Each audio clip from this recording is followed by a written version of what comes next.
ता छातीर गुली से दिन मापी नथिला ए छातीर चौड़ा केते बयस केते सीए संग्रामी माँ कोଳରେ मुह लुचाउथबा बयस रे से छाती पतई देथिला इंग्रेज रो गुली को से कहितिला मरिबे पछे डंगा छाड़ीबी नाही। मृत्युर 83 वर्ष परे भी तांको ना आजी स्वर्णाक्षर रे स्वाक्षरित सीए बाजी राउत। 1938 मसीहा अक्टोबर 10 एक अशुभ बेला ढेंकानाल जिल्लार भुवन ग्राम और नीलकंठपुर ग्राम को भाग करुथिबा ब्राह्मणी नदीर घाटकूल से दिन जहा सब घटी हुए तो केही ताकू आकस्मिक कही पारे किंतु 12 वर्षर बालक से दिन घाटकूल जो कथा पदिए कही इंग्रेज मानंकु विचलित करिथिला ताहा केबे भी आकस्मिक नथिला। मरीजीवी पछे डंगा फिटेबिनी इंग्रेज तुमे फेरी जाओ से दिन एतिकी कथार जवाब रे क्रूर ब्रिटिश रो गोली तांको छाती भेद करिथिला। से दिन केवल बाजीराउत नुहे नीलकंठपुर और यार आखपाख अंचलर 6-6टी जीवन दीप लिभि जाइथिला। 1938 मसीहा अक्टोबर मासर घटना से समयर ढेंकानाल राजा प्रजामंडलर केतोटी अर्थनैतिक दाबी पूरण करथिले। पान उपरे एकचाटिया अधिकार को उठाइबा सहित जंगल रे शिकार करिबा पई आदिवासी मानंकु पूर्ण अधिकार देबा पई घोषणा करिथिले सत हेले प्रजामंडल उपरु निषेध आदेश उठाइले नाही कि प्रतिनिधि मूलक शासन प्रवर्तन कले नाही। अन्यपटे प्रजामानंक उपरे अत्याचार बढ़ाई चलिले। लोकश्रुति कहे 1938 मसीहा सेप्टेम्बर 12 तारिख दिन आयोजित सभारे ग्रामवासी मानंक सहित 12 वर्षर बाजीराउत सभारे भाषण शुणिबाकु जाइथिले। सेहिठारु ही बालक बाजीराउतंकर देशात्मबोध जागृत होइथिला आउ ताहाकु प्रमाण करिबाकु सुजोग मिलिथिला 1938 मसीहा अक्टोबर 10 तारिख रे।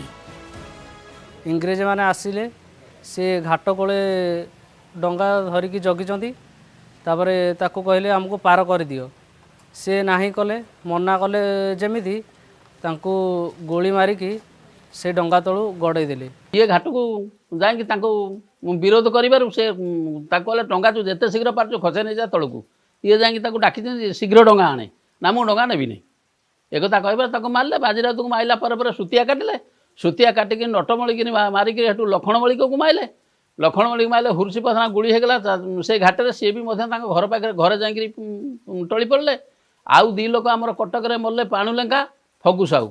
बाजी राउत अंचलवासी सी केवल जड़े स्वाधीनता संग्रामी नुहंती प्रतिटी हृदय रे सी प्रतिटी आत्मा रे सी। स्वाधीनता दिवस हेउ कि साधारणतंत्र दिवस जन्म दिवस हेउ कि तिरोधान दिवस हेउ बा स्वाधीनतार 75 वर्ष उपलक्षे पालन होउथिबा हर घर तिरंगा कार्यक्रम सबु समय रे ए अंचलवासी तांको सहित अछंती। आहुरी भी चंद्र सूर्य थिबा जाए तांको सहित रहिथिबे ये ही तो सम्मान। बाजी राउत अमर रहे अमर रहे अमर रहे बाजी राउत अमर रहे अमर रहे अमर रहे अमर रहे अमर रहे बाजी राउत अमर रहे अमर रहे अमर रहे। ये कौनसी उत्सव पालन नुहे ये भावर कथा ये आत्मीयतार कथा ये माटीर वीर बाजीराउतंको सम्मान जणाउथिबा मनीष मानंकर कथा।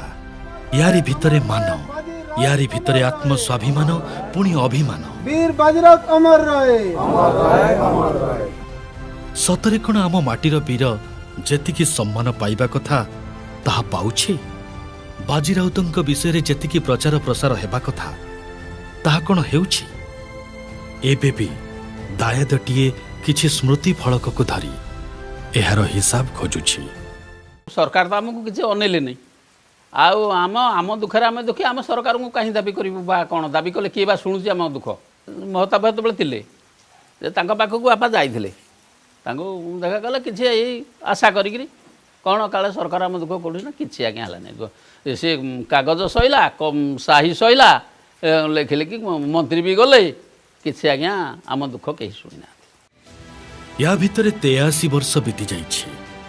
ब्राह्मणी नदी रे अनेक पानी बही जाइछि।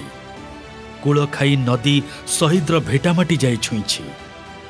पुरुणा डीहरु उठी उत्तर दायद नुआ डीहकु जाइछि। हेले सेही अम्लान स्मृति को एबे भी प्रत्यक्षदर्शी भाव विहल होई बखाणुछि।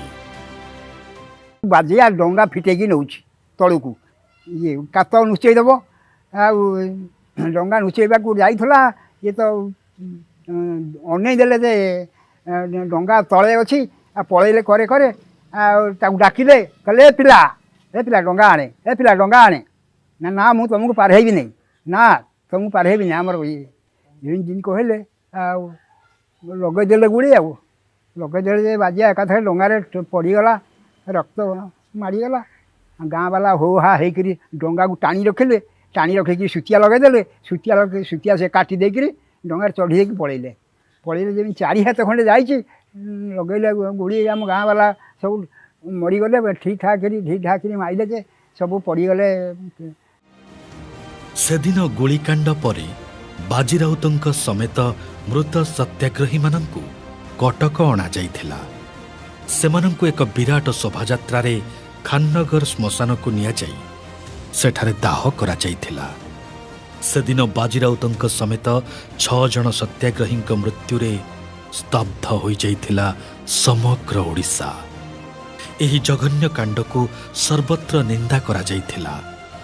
गड़जात प्रजा आंदोलन रे बाजी राउत थिले त्यागर एक मूर्तिमंत प्रतीक। तांको आत्मबळीर स्मृति एबे भी अम्लान रहिछि ओ चिरकाल को अम्लान रहिथिबो। बाजी राउत तांको पई सम्मान रो उपमा अलंकार दरकार नाही। सी सबु सम्मान ठू आहुरी ऊर्धरे तांकु सम्मान जणाई आमे उत्तर पीढ़ी हिसाब रे निजकु सम्मानित करूछु। उत्तरदाय दबी सरकार ठारू किछि आशा रखंतेनी। ये ही तो आम शहीद परिवार अस्मिता।